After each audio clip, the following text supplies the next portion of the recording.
রাকসুতে একজন ভিপি প্রার্থী। আমি এখানে এসেছি আজকে মনোনয়ন তুলতে। আমাকে যারা বোতল নিক্ষেপ করেছেন তাদের বলে দিতে চাই, আমাদের শক্তি যদি আমরা প্রদর্শন করি, এই জুলাই পরবর্তী সময়ে যদি কেউ এসে ক্লাস করতে চায়, শক্তি প্রদর্শন করতে চায়, তাহলে তারা যেন ছাত্রলীগ থেকে শিক্ষা গ্রহণ করে। সাবেক শিক্ষার্থী হিসেবে আমরা এখানে এসেছি ইসলামী ছাত্র শিবিরের পক্ষ থেকে আমরা মনোনয়ন উত্তোলন করব, কিন্তু আমরা দেখেছি এর আগেই বিশ্ববিদ্যালয়ে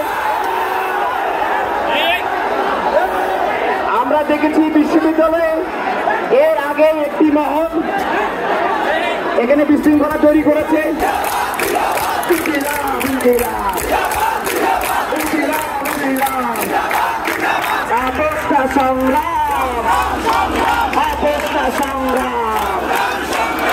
ঢাকা বিশ্ববিদ্যালয়ে ডাকসু নির্বাচন সেখানে ইতিমধ্যে আর মাত্র 9 দিনের মধ্যে অনুষ্ঠিত হতে যাচ্ছে। শান্তিপূর্ণ পরিবেশে সকল ছাত্র সংগঠন সেখানে অংশগ্রহণ করেছে। জাহাঙ্গীরনগর বিশ্ববিদ্যালয়ে আগামী 11 তারিখে নির্বাচন। জাহাঙ্গীরনগর বিশ্ববিদ্যালয়ে খুব শান্তিপূর্ণ নির্বাচন হচ্ছে।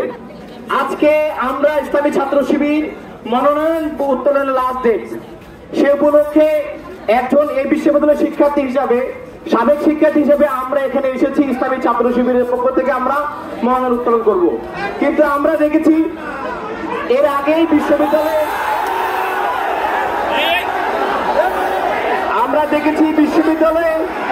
এর আগে একটি মহল এখানে বিশৃঙ্খলা তৈরি করেছে। কাজে আমরা সে সুযোগটি চাই।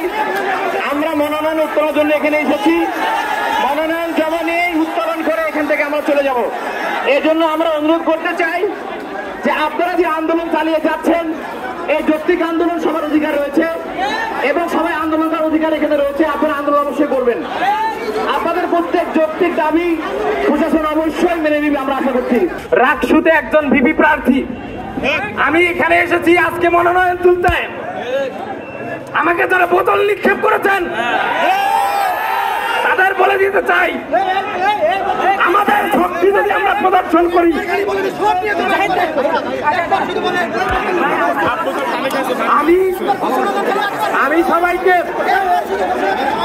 আমি সবাইকে শান্ত থাকতে বলতেছি।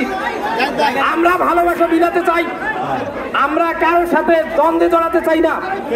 আমরা মনোনয়ন ফর্ম তুলতে এসেছি, মনোনয়ন ফর্ম তুলে আমরা চলে যাব। ছাত্র দলের ভাইয়েরা, আমরা তাদেরকে বন্ধু সংগঠন মনে করি। তারা যদি কোনো যৌক্তিক দাবি আদায়ের জন্য এখানে এসে থাকে, তাহলে তারা তাদের যৌক্তিক দাবি আদায় করুক, আমরা তো বাধা দিচ্ছি না। আমরা আমাদের মনোনয়ন ফর্ম তুলতে এসেছি, আর কোনো ক্লাস করতে চাই না। আমরা এই রাজশাহী বিশ্ববিদ্যালয়ে অনেক ক্লাস হয়েছে। এই জুলাই পরবর্তী সময়ে যদি কেউ এসে ক্লাস করতে চায়, শক্তি প্রদর্শন করতে চায়, তাহলে তারা যেন ছাত্রলীগ থেকে শিক্ষা গ্রহণ করে। আমরা সবাই মিলে ঐক্যবদ্ধভাবে রাকসু নির্বাচন বাস্তবায়ন করবো ইনশাআল্লাহ।